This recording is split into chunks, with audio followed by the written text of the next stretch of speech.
আসসালামু আলাইকুম। শরীর ও স্বাস্থ্য বিষয়ক গুরুত্বপূর্ণ পরামর্শের জন্য আমাদের হেলথ ইনফো পয়েন্ট চ্যানেলটি সাবস্ক্রাইব করুন। ধন্যবাদ। গর্ভাবস্থায় হঠাৎ রক্তপাত দেখতে পাওয়া যে কোনো মায়ের জন্য দুশ্চিন্তার কারণ। বিশেষ করে প্রথমবারের মা হলে আতঙ্ক হওয়াটাই স্বাভাবিক। তবে জেনে রাখা ভালো, প্রতিটি রক্তপাত মানেই খারাপ কিছু নয়। কখনো এটা একদম সাধারণ পরিবর্তনের অংশ, আবার কখনো এটা হতে পারে গুরুত্বপূর্ণ কোনো সংকেত। এই কন্টেন্টে আমরা জানব গর্ভাবস্থায় কোন ধরনের রক্তপাত কখন স্বাভাবিক আর কখন চিকিৎসকের কাছে যাওয়া জরুরি। গর্ভাবস্থার প্রথম ত্রৈমাসিকে রক্তপাত 1 থেকে 12 সপ্তাহ। গর্ভাবস্থার প্রথম 3 মাসে রক্তপাত খুবই সাধারণ। প্রায় 25% গর্ভবতী মহিলা এই সময়ে কিছুটা রক্তপাত অনুভব করেন। এর কয়েকটি কারণ হতে পারে। ইমপ্ল্যান্টেশন ব্লিডিং, গর্ভধারণের 6 থেকে 12 দিনের মধ্যে যখন নিষিক্ত ডিম্বাণু জরায়ুর দেওয়ালে স্থাপিত হয়, তখন হালকা রক্তপাত হতে পারে। এটি সাধারণত খুব হালকা এবং কয়েক ঘন্টা থেকে 2-1 দিন পর্যন্ত স্থায়ী হয়। এটি নিয়ে চিন্তার কিছু নেই। হরমোনের পরিবর্তন, গর্ভাবস্থার প্রাথমিক পর্যায়ে হরমোনের পরিবর্তনের কারণে জরায়ুর মুখে রক্ত চলাচল বেড়ে যায়, যা সামান্য রক্তপাতের কারণ হতে পারে। শারীরিক সম্পর্ক, সহবাসের পর জরায়ুর মুখ সংবেদনশীল হয়ে কিছুটা রক্তপাত হতে পারে। সাবকোরিওনিক হেমোরেজ, এটি জরায়ুর দেওয়ালে এবং প্লাসেন্টার মধ্যে রক্ত জমা হওয়ার কারণে ঘটে।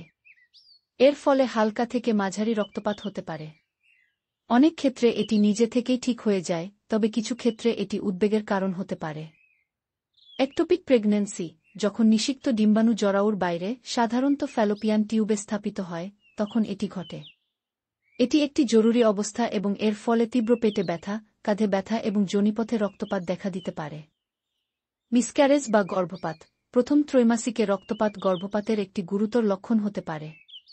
রক্তপাত মাঝারি থেকে তীব্র হতে পারে এবং এর সাথে তলপেটে ক্র্যাম্প বা ব্যথা, টিস্যু বা রক্তের জমাট বেরিয়ে আসা ইত্যাদি লক্ষণ থাকতে পারে।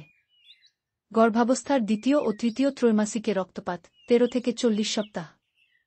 গর্ভাবস্থার মাঝামাঝি বা শেষ দিকে রক্তপাত তুলনামূলকভাবে কম দেখা যায় এবং এটি সাধারণত আরও গুরুতর সমস্যার ইঙ্গিত দেয়। প্লাসেন্টা প্রিভিয়া, যখন প্লাসেন্টা জরায়ুর নিচের অংশে স্থাপিত হয় এবং জরায়ুর মুখ আংশিক বা সম্পূর্ণ ঢেকে ফেলে, তখন প্লাসেন্টা প্রিভিয়া হয়। এর প্রধান লক্ষণ হল ব্যথাহীন উজ্জ্বল লাল রক্তপাত। এটি একটি গুরুতর অবস্থা এবং এর জন্য চিকিৎসকের নিবিড় পর্যবেক্ষণ প্রয়োজন।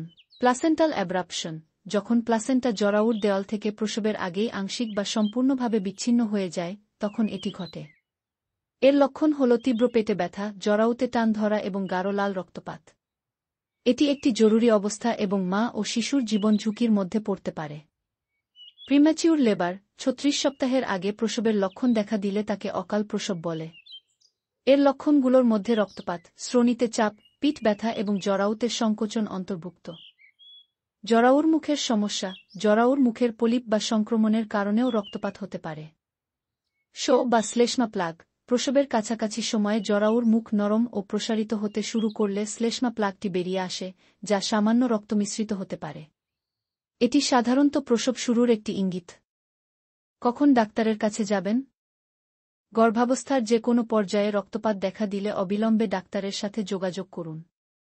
বিশেষ করে যদি রক্তপাত ভারী হয় বা এর সাথে রক্তের জমাট দেখা যায়, তীব্র পেট ব্যথা বা ক্র্যাম্প হয়, মাথা ঘোরা বা অজ্ঞান হওয়ার মতো অনুভূতি হয়, জ্বর বা ঠান্ডা লাগে, যোনিপথ থেকে তরল নির্গত হয়। কিছু করণীয় ও মানসিক প্রস্তুতি। আতঙ্কিত না হয়ে আগে নিজের শারীরিক লক্ষণ পর্যবেক্ষণ করুন। যদি রক্তপাত খুব হালকা হয়, তাহলে বিশ্রাম নিন ও পানি পান করুন। আপনার গাইনোকোলজিস্টের সাথে ফোনে বা সরাসরি যোগাযোগ করুন, যাতে সঠিক পরীক্ষা ও পরামর্শ পাওয়া যায়। আগেও যদি গর্ভপাত বা জটিলতা হয়ে থাকে, তাহলে আগেভাগেই বিশেষ সতর্কতা নিন।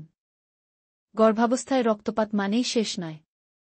অনেক মা রক্তপাতের পরেও একদম সুস্থ সন্তান জন্ম দিয়েছেন। তবে সচেতনতা ও সময়মতো চিকিৎসা নেওয়া খুব জরুরি আপনাদের জীবনের অনাকাঙ্ক্ষিত ভুল এড়াতে। হেলথ ইনফো পয়েন্ট আপনার পাশে আছে। মাতৃত্বের পথে প্রতিটি মুহূর্তকে জানুন, বুঝুন এবং নিজের সিদ্ধান্ত নিন তথ্যের আলোকে।